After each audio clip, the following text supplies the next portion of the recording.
They shot 2 of her security guards, 1 fatal. Then how do you expect me to protect her if I don't know where she is? Who is she? There's nothing you have to say. I need a moment, Dad. You cannot seriously expect me to stay here. You can cook, clean, and tomorrow I will show you the farm. There is a lot of work to be done here. You've got to be kidding me. I need to know. Your safety, Chester's safety, depends on it. I'm so sick of you sitting on your high horse trying to make me look small.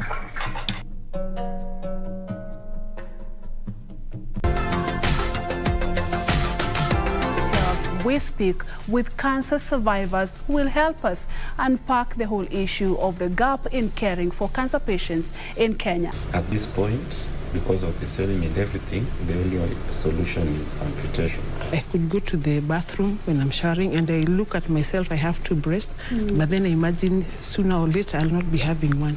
My mom was ailing from throat cancer. So at least you are aware that cancer exists. Yes. Yeah. And what we had seen from our mom, I think I was not ready for it.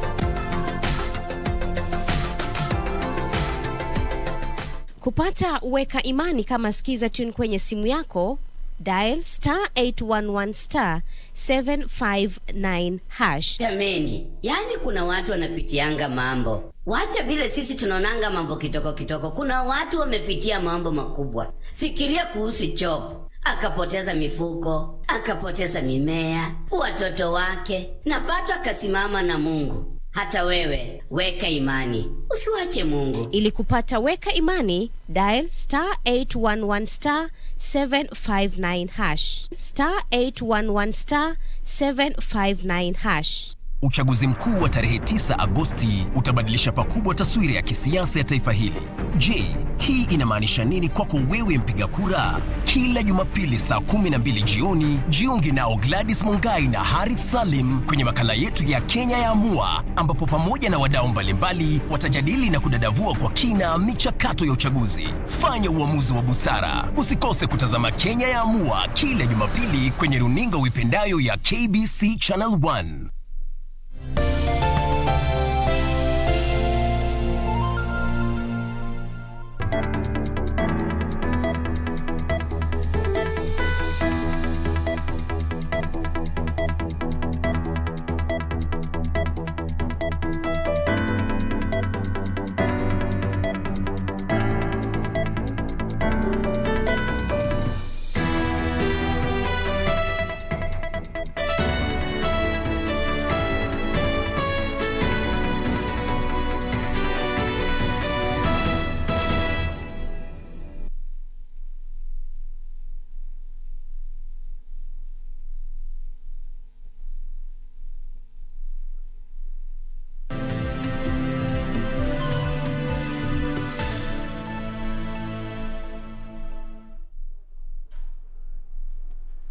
Good afternoon. This is Lunchtime News. I trust you're having a lovely Saturday so far. My name is Wambiru, and we have a comprehensive bulletin lined up this afternoon. Well, some of the stories that we shall be taking a look at are matters politics, education. At the same time, we shall be taking a look at some of the Kenya Broadcasting Corporation journalists who have been feted by the Media Council of Kenya. Well, these are some of the stories that are coming up. And to kick us off, Education Cabinet Secretary Professor George Magoha has instructed school heads to allow only learners who were placed in their respective schools, warning them against any contravention.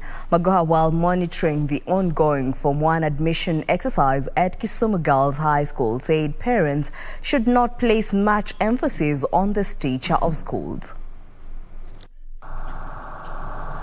Saturday morning, Education CS Professor George Magoha visited Kisumu Girls High School to monitor the ongoing Form 1 admission exercise. When are you completing? Professor Magoha regretted what he said is a culture by parents to put a lot of preference on certain schools, directing school heads to only admit learners placed in their schools. The issue of changing schools now should stop. The children should go to schools where they have been placed, unless there are special circumstances, like medical or others that we can palpate. Professor Magoha observed that the excellence of a child is not dependent on the stature of a school, but rather the child's dedication and character, even as he warned parents against interfering with the government's student placement program. If you are a middle class and you are not happy with where your child has been taken, please take your child to a private school and pay school fees for him or her there. Stop trying to destabilize the government system, which is actually very efficient. For the parents who don't have enough money, send your child with the money that you have as you look for the rest of the money. At the same time, the Education CS directed school heads to register learners for the upcoming national examinations within the next 1 week, saying time was running out. And with proposals by the county government of Kisumu to relocate Kisumu Boys High School away from the city centre, Magoha said such plans must follow the laid down procedures, adding that learning centres were better placed right where they are. As we are now, every Kenyan school is as safe as you can imagine where it is. If there's an issue, when it comes to a place, we shall even take it to public participation. For example, if you want to relocate a school anywhere else, you will have to ask the people there. This government is not a dictatorial government. We are a government of the people by the people. So don't scare my children. For Lunchtime News, I am Wycliffe Okech. In other news, a new police station has been opened in Matutu area of Borabu to strengthen security in the area. Interior Cabinet Secretary Fred Mutiang'i said the station will help in dealing with rampant cases of livestock thefts in the area. Speaking at the launch, Interior Cabinet Secretary Fred Matiang'i noted that beefing up of security is geared towards curbing cattle thefts. I've increased our administration areas here in Wambiru. Jana nimetangaza raitiwa location mpya na sub-location nyingine mbili. Na nimemweleza regional commissioner tumekubaliana Monday mu-advertise tuachiri machifu wale wamebaki na assistant chief. The CS, however, advised that when recruiting administrators for the new location, elders from the community and the church should be consulted to vet the applicants. Mimi nawaomba muongee na hawa wazee wa kanisa na akina mama hapa nyumbani. Wanajua mtu mzuri yule ambaye anaweza kufanya kazi. Muzilete mkora, tuongee na hawa watu wetu hapa pole pole. Jacqueline Masharia for Lunchtime News. Players in the water sector have expressed optimism that the business will soon boom in the rural areas. Water Services Association Chief Executive Officer Anthony Ambugo says the sector is adopting modern systems such as prepaid billing to attract new consumers living in the counties. For years, the return on investment for water service providers has been low in the rural areas. However, the adoption of technology is being seen as a step towards the right direction in efforts to get more Kenyans to buy the utility. The first 30 meters that were installed were able to, from the results that we got, we saw that we could be able to reduce this debt within a very short time. Water Service Providers Association CEO Anthony Mbugo says 1,000 prepaid water meters will be installed in the towns of Bomet and Sotik, an investment they hope will encourage more Kenyans to buy water. The experience that is here in Bomet that should be able to unlock financing, because you realize that the customer the utilities no longer have to go and collect cash. We are very excited that this has taken off, because it allows us in our ambition to crowd in commercial capital into the sector to show that it can be done. CityTub's CEO Gregory Landell noted that Kenyans will now pay for what they consume only, adding that Kenyans ought to welcome the shift in technology. Manage their budget. It helps them pay very small, convenient accounts that don't have to do, they don't get a very large bill at the end of the month, for example. And on the other side, the water service provider is able to collect the money that it is owed in order to provide the service that all of us need. Ukilipa shilingi 100 unachota maji vizuri, atakusaidia. Hata ukilipa 20 atakusaidia. The smart meters are set to be operational in the next 7 weeks. For us as water service providers, our role is to provide this platform so that we can learn from the lessons that have come from the deployment. Isafar reporting for Lunchtime News. Now, 7 people have been arrested in Moranga's Kakuzi area after they were found packing bang. The 7 were arrested after a multi-agency team raided a residential house they were living in, netting 180 kilos and 740 rolls of bang with a street value of 1.9 million shillings. The raid, led by the area deputy county commissioner Angela Macau with the help of officers drawn from the Ministry of Interior and National Police Service, was based on tip-off from members of the public. Yesterday night, a group of officers went for an operation we've been tracking for the last 4 months. One notorious supplier of drugs in this area by the name Morris Ndungu. Na jana usiku tukawile yeye, but today in the morning we were lucky enough, saa 3 tukaweza kunasa watu wake with the security officers, tuka swing into action. We managed to arrest 7 people, 3 ladies, 4 men, with the 180 kilos of bangi, 740 rolls with a street value of 1.9 million. Ithanga Sub-County Police Commander John Ogola called on residents to continue giving information to the authorities to help eradicate bank peddling and brewing of illicit brews. Those arrested were taken to Ithanga Police Station and will be arraigned in court on Monday. Meanwhile, police have nabbed bang worth over 150,000 shillings in Kiambu. Area County Commander Paminas Kioi said police will continue with the crackdown until the area is free of drug and illicit brews. Elvis Otieno, Lunchtime News. Now, moving on, a family in Butere constituency is seeking justice after their 5 houses and a property of unknown value was torched by irate neighbors in what is claimed to be a retaliatory attack. The retaliation is said to have been ignited by the alleged killing of one man by his neighbor after a goat strayed into his compound. Property of unknown value was destroyed following what is claimed to be retaliatory attacks by a family after the death of their kin in the hands of a neighbor. The man is said to have been killed by the neighbor after his ghost strayed into his compound. Kulikuwa tuna process, hata wale vijana badala kuja usiku wangekuja asubuhi wakile mbuzi yao, ama wangeenda kuripoti kwamba mbuzi yetu amepotea.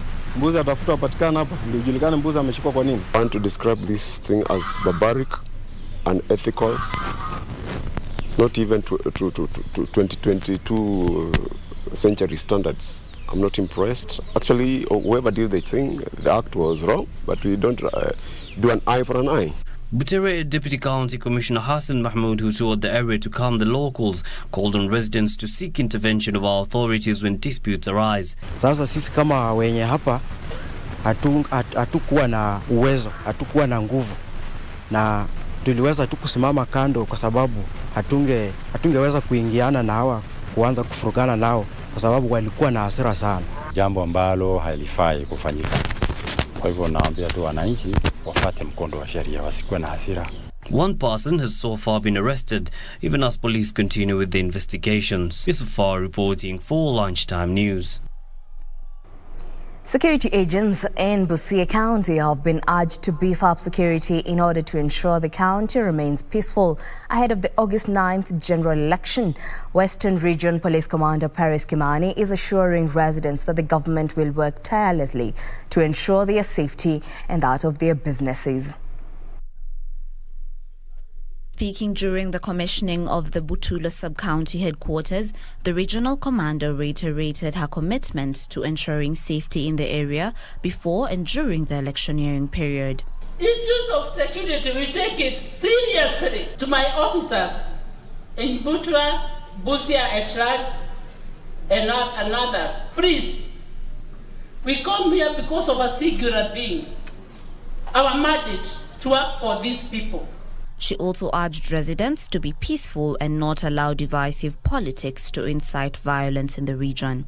After the elections, which will be carried out on 9th of August 2022, you will still remain Busia or Kenya for that matter. Therefore, don't go out of your way to do things which you hurt your brother. The business community in the area lauded the construction of the Regional Security Center, saying it will help curb insecurity and promote business in the area. Area Member of Parliament Joseph Oyula said that the sub-county headquarters will bring security services closer to the residents who previously had to travel long distances for the same.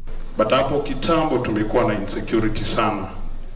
Maduka zinafunjwa, wanaiba vitu. Kwa hii jengo sasa huduma iko karibu na wananchi. Kesi zinaweza fuatwa, wahalifu wanaweza shikwa. Officers stationed in Bumala traveling all the way to Marachi East to try and sort out issues of cattle wrestling. But now, with your consideration, I think we are now expanding the security in Butula. The 10.4 million sub-county headquarters was funded by the National Government Constituency Development Fund. For Lunchtime News, I'm Jeritage Kiprano. A family in Kiserian, Kajiado County is in need of 1 million shillings to enable their 5-year-old baby to undergo a corrective surgery in India. Kaila Chepkoech suffers from a condition known as sclerocornea, a congenital malformation disorder in which the cornea and other aspects of the front part of the eye do not develop normally. According to baby Kyla's mother, Linda Muthoni, she was born with the condition and had undergone treatment before the problem reoccurred in 2019. Since birth, I noticed that her eyes were whitish. They didn't have the cornea. And then now we started going to the hospitals, but around Kenya, they said they could not be able to do it. And they didn't even know the diagnosis of the child's case. And then we were referred to a hospital in Hyderabad in India, and that's when they discovered that she had sclerocornea. Linda says her daughter has faced discrimination in school due to the condition. At school, some other children are afraid of her because they don't understand, but with time, when they get to know her, because she's very cheerful, she's very playful, she's very joyful, they get to know her and they mingle and they integrate. The surgery needed to save Kyla's eyesight costs 1 million shillings and can be done in India. She needs a corrective surgery, plus we have noticed that she has some other issues. We are looking for 1 million. To help baby Kyla, send your financial assistance to paybill number 247247, account number 0725686587. Jacqueline Masharia for Lunchtime News.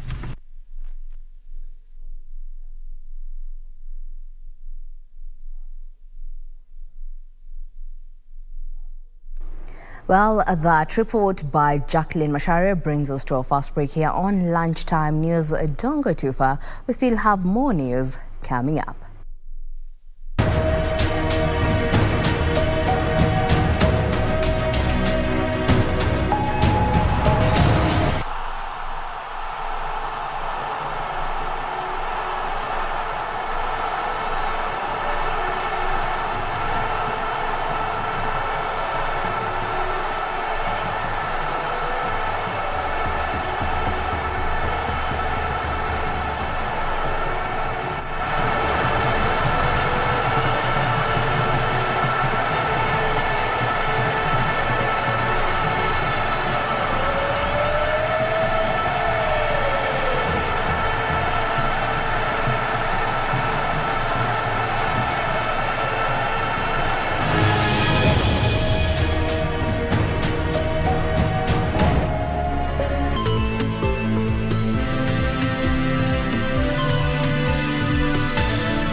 Semi-out just threw a fireball in Teddy Hart's face. You know, Contra, I haven't forgotten about the fire that you threw in my cousin Teddy Hart's eyes. Hart Foundation, your family is littered in tragedy. We're gonna finalize it. Will Smith Jr. Stepping up to Contra. What the hell? Who is that? Yeah! Let's get a hell of a super kick. It's Pillman. It's Pillman Jr. Hart Foundation. Do you have a news story to share with KBC? Get in touch swiftly on email news@kbc.co.ke or call 0723-892-654 or 0734-780-124. Uchaguzi mkuu wa tarehe 9 Agosti utabadilisha pakubwa taswira ya kisiasa ya taifa hili. Je, hii inamaanisha nini kwako wewe mpiga kura? Kila Jumapili saa 12 jioni, jiunge nao Gladys Mungai na Harith Salim kwenye makala yetu ya Kenya ya Amua, ambapo pamoja na wadau mbalimbali watajadili na kudadavua kwa kina michakato ya uchaguzi. Fanya uamuzi wa busara. Usikose kutazama Kenya ya Amua kila Jumapili kwenye runinga uipendayo ya KBC Channel 1.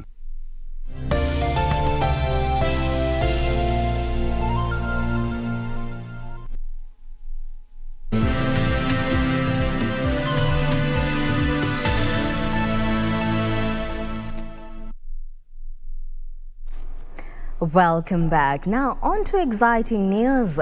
Kenya Broadcasting Corporation journalist Safina Chingoma has been honored by the Media Council of Kenya for highlighting the plight of Kenyan women suffering from a fistula. Safin scooped the Best Health Reporting Award in the television category on a night that also saw KBC Lotus Walusala bag the Innovation and Business Radio category for her story on the resilience of women-led small medium enterprises during the COVID-19 period. Our reporter Zainab Said was at the annual Journalism Excellence Awards Gala and filed the following report. Fin Achieng, KBC.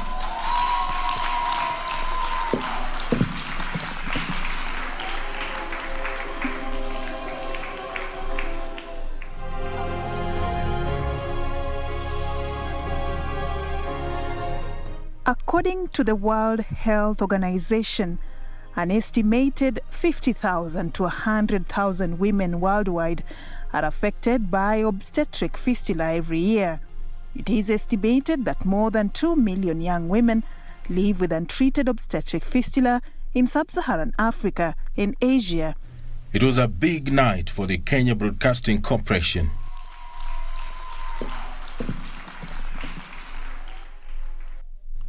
Safina Cheng'ouma was named the Best Health Reporter in the television category for telling the story of Kenyan women who have carried the burden of fistula. One of the most serious and tragic childbirth injuries is a hole or tear between the birth canal and the bladder, or between the birth canal and the rectum, and sometimes the tear can affect both organs.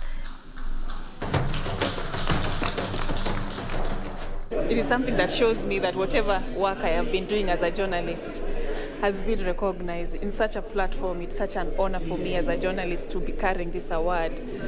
As I look at it, I see it as a very big responsibility, because it is just like it has set a bar for me to keep doing, to keep working on myself, to keep polishing my skills, and to keep telling stories that are solution-oriented, that contribute to, fighting for the rights of those who are vulnerable in the society. And that was not all for KBC. Lourdes Walusala emerged the Best Reporter in the Innovation and Business Radio category for her story on the resilience of women-led small-medium enterprises during the COVID-19 period. I feel so happy. I know production is a lot of work. So winning this award, I say, and I thank English Service for giving me the platform to just do my stories and air them for me. A standing ovation, ladies and gentlemen. Come on, let's all stand up. Also honored at the annual Journalism Excellence Awards Gala was the Legends Edition anchor Catherine Kasavuli and veteran producer Rachel Nakitari, who received the Lifetime Achievement Awards. Just be true to yourself and never lose sight of what you want to do. Tomorrow is another day. Your mistake today is actually your step to your success tomorrow.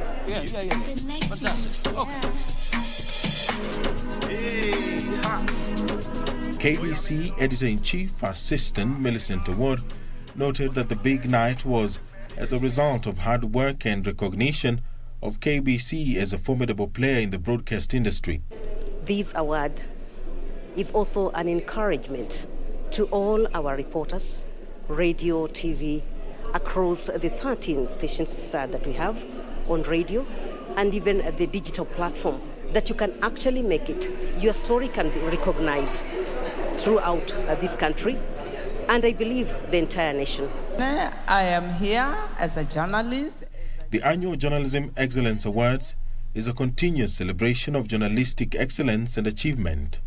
It recognizes the input of Kenyan journalists in Kenya's development agenda. Well, congratulations to our colleagues. That report was prepared by Zainab Said and voiced by Edward Kabasa. Now, on to health matters. Health Cabinet Secretary Mutahi Kagwe has directed the Kenya Medical Training College Board to allow nurses to train and pay later as the government eyes foreign employment opportunities for them. Kagwe gave this directive in Malindi after officially launching the National Nursing and Midwifery policy that seeks to streamline the sector and protect practitioners from legal suits emanating from their work. Kagwe has said the government is in talks with the governments of Saudi Arabia, Italy, Kuwait and other countries to offer employment opportunities to Kenyan nurses. We are not talking about sending our critical care nurses or the nurses that we need in the country. What we are talking about is the extra capacity that Kenya has built as a result of a passionate education system, and that allows both public and private sector to participate in training. It is because of that setup that we have got extra capacity, and that capacity, if we are not using in this country, should be taken to work overseas. According to Kagwe, KMTC is charging nurses who want to train for foreign jobs 40,000 shillings, which most of them cannot afford. The CS saying Kenyans, irrespective of their financial status, should be given an opportunity to study and get jobs outside the country, adding that the country was producing 7,000 graduate nurses every year who cannot be absorbed in local institutions. I have directed today that we must create a structure where not a single Kenyan, a single health worker with an opportunity to work overseas is stopped because of lack of money, lack of financial capability. The new nursing and midwifery policy will help safeguard practitioners from legal issues and streamline the sector. And now, still on matters education, a non-governmental organization has constructed a new school for Salabani Primary School pupils in Baringo South, which was submerged by Lake Baringo. The 30 million shilling school will see pupils who were displaced in 2019 resume learning.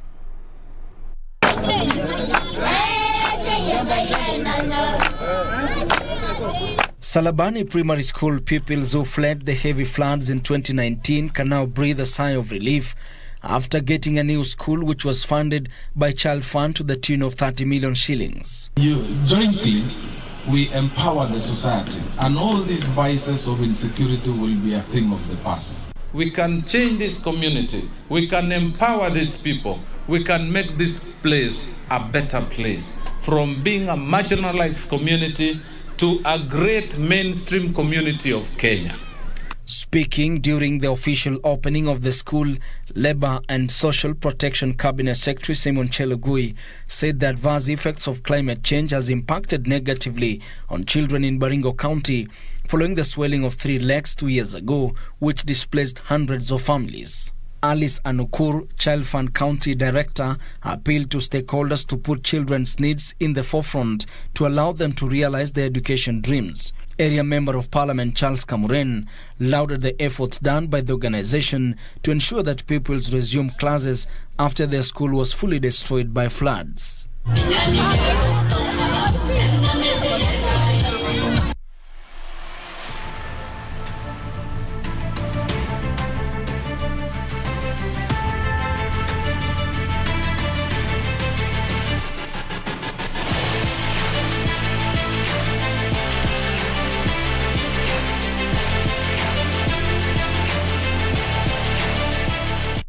Now, on the sports arena, Chelsea will host Wolverhampton Wanderers in the English Premier League this evening at Stamford Bridge. Meanwhile, Brighton will face Manchester United at Amex Stadium.